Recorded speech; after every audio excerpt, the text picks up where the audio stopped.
Hello guys, आप सब कैसे हैं। आशा करते हैं सब ठीक होंगे। आज का कहानी है मंगला गौरी की व्रत कथा। सावन का महीने भगवान शिव को समर्पित है और सावन का मंगलवार माता पार्वती को सावन के मंगलवार को मंगला गौरी की पूजा अर्चना की जाती है।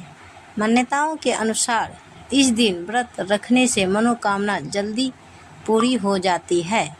सुहागन महिलाएं अगर इस व्रत को रखती हैं तो उन्हें अखंड सौभाग्यवती होने का वरदान प्राप्त होता है। सावन में मंगलवार को सुहागिन महिलाएं पूरे दिन व्रत रखकर शाम को मंगला गौरी की विधि विधान से पूजा करती है। मंगला गौरी की व्रत कथा। एक समय की बात है, एक छोटे से गांव में एक साहूकार अपनी पत्नी के साथ निवास करता था। साहूकार धनवान था और उसके घर में किसी भी प्रकार की कोई कमी नहीं थी। फिर भी वह और उसकी पत्नी संतान न होने के कारण दुखी रहते थे। संतान की कमी उन्हें हमेशा कचुटती रहती थी। एक दिन की बात है, उस साहूकार के घर में साधु आए। साहूकार ने उनका आदर सत्कार किया और उन्हें अपनी समस्या के बारे में बताया। साधु ने साहूकार की पत्नी को सावन में मंगलवार को किए जाने वाले मंगला गौरी व्रत करने की सलाह दी। साथ में पूजा विधि के बारे में भी संपूर्ण जानकारी प्रदान की।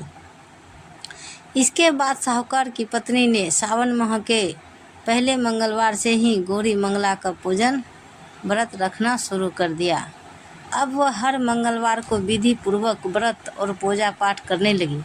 इस प्रकार कई महीनों तक उसने वह व्रत किया। एक दिन उसकी धर्मनिष्ठा से प्रसन्न होकर माता पार्वती ने भगवान शिव से साहूकार और उसकी पत्नी को संतान प्राप्ति का वरदान देने के लिए कहा। साहूकार को उस रात स्वप्न में एक दिव्य शक्ति ने दर्शन देकर कहा कि एक आम के पेड़ के नीचे भगवान गणेश की मूर्ति विराजमान है। तुम उस पेड़ से आम तोड़कर अपनी पत्नी को खिला देना, इससे तुम्हें संतान की प्राप्ति का सुख मिलेगा। साहूकार ने अगले दिन सुबह उठकर अपनी पत्नी को इस सपने के बारे में बताया और वह उस आम के पेड़ को ढूंढने निकल पड़ा।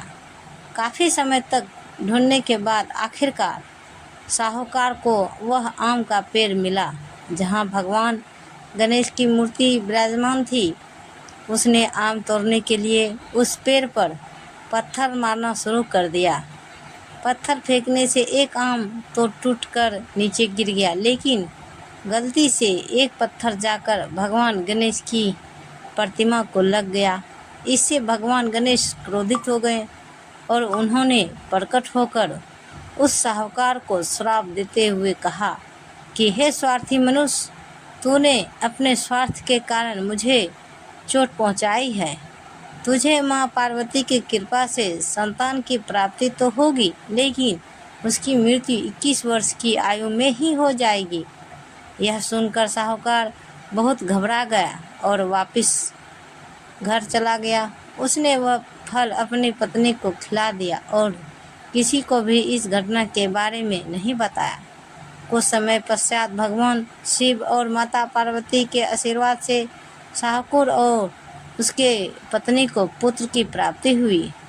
इससे उन दोनों के जीवन में खुशी का ठिकाना न रहा, लेकिन साथ ही साहूकार इस बात से चिंतित था कि उसका पुत्र अल्पायु होगा।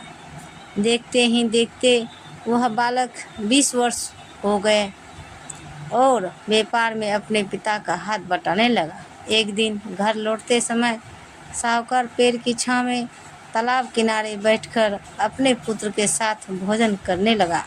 तभी वहाँ कमला और मंगला नामक 2 कन्याएं कपड़े धोने के लिए आई और कपड़े धोते हुए आपस में बात करने लगे।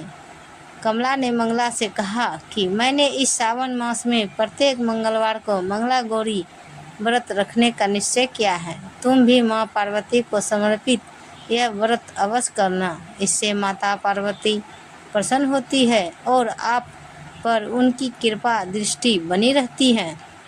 इससे करने से मनोवांछित वर और अखंड सौभाग्य की प्राप्ति भी होती है। कमला की बात सुनकर मंगला भी इस व्रत को करने के लिए तैयार हो गई।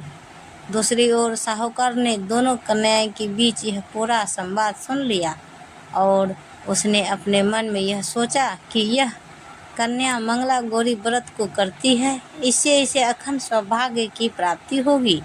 यह मेरे पुत्र के लिए एक योग्य वधू साबित होगी। ऐसा सोचकर वह उन दोनों के विवाह का प्रस्ताव कन्या के पिता के पास लेकर गया। साहूकार की गांव में प्रतिष्ठा और मान होने के कारण कमला के पिता अपनी पुत्री का विवाह साहूकार के लड़के से करवा देते हैं। विवाह के पश्चात भी कमला विधि पूर्वक मंगला गौरी का व्रत रखना जारी रखती है। उसके इस भक्ति भाव से प्रसन्न होकर माता पार्वती एक दिन उसे स्वप्न में दर्शन देती है और कहती है कि मैं तुम्हारी भक्ति से अत्यंत प्रसन्न हूँ, इसलिए तुम्हें अखंड सौभाग्य का वरदान देती हूँ। लेकिन तुम्हारा पति अल्पायु है, इसलिए अगले महीने मंगलवार के दिन एक शर्त तुम्हारे पति के प्राण लेने आएंगे। तुम उसके लिए एक प्याले में मीठा दूध रख कर देना, उसके पास एक खाली मटका भी रख देना। सिर्फ दूध पीकर उस मटके में चला जाएगा और फिर तुम उस मटके को ऊपर से कपड़े द्वारा ढक देना। अगले मंगलवार को कमला ने माता पार्वती की बात मानकर एक प्याले में मीठा दूध रख दिया और पास में एक मटकी भी रख दी। सर्प ने आकर दूध पिया और मटकी में जाकर बैठ गया।